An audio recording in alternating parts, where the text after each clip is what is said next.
रचना की शादी को कई साल हो गए थे। सब बढ़िया था। छोटी बहू होते हुए भी वे बड़ी का फर्ज निभाती थी, क्योंकि बड़ी बहू तो आते ही अलग हो गई थी।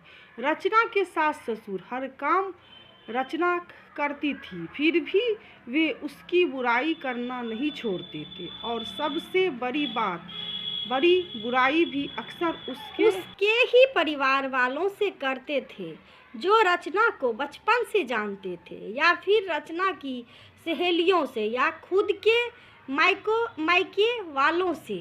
पहली बार जब शादी के बाद रचना की दोस्त आई तो सासू माँ ने उससे ही रचना की बुराई करना शुरू कर दी। जब रचना को पता लगा तो उसने अपने पति नीलेश से कहा माँ जी को समझा दिया था कि कम से कम लोग उसे जानते हैं, उनसे तो उसकी बुराई कर खुद की जग हंसाई ना करवाए। पर उन्होंने ना सुनी, बल्कि और ये आदत ही गई थी। आजकल तो अक्सर यह कहती कि रचना तुम पहले यह काम अच्छा करती थी, अब नहीं करती हो, फिर भले ही वह कोई भी काम हो। रचना की बुआ उसके ससुराल आई थी, तब सासू माँ की किट्टी पार्टी भी थी।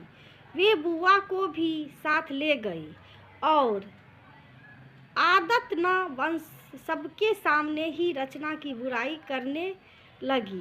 कहने लगी रचना पहले सब अच्छा करती थी, पर अब कोई काम ठीक से नहीं करती, ना ठीक से रोटी बनाती, ना सब्जी, ना अच्छे से कपड़े पहनती, ना बच्चों का ख्याल रखती, और कुछ बोलती। इससे पहले ही रचना की बुआ बोल पड़ी, लगता है ससुराल में आकर बिगड़ गई है, क्योंकि हमारे घर की तो वे बड़ी बेटी है और सारा घर दोनों अच्छे से संभालती थी, और बड़ों से लेकर बच्चों तक का ध्यान भी रखती थी।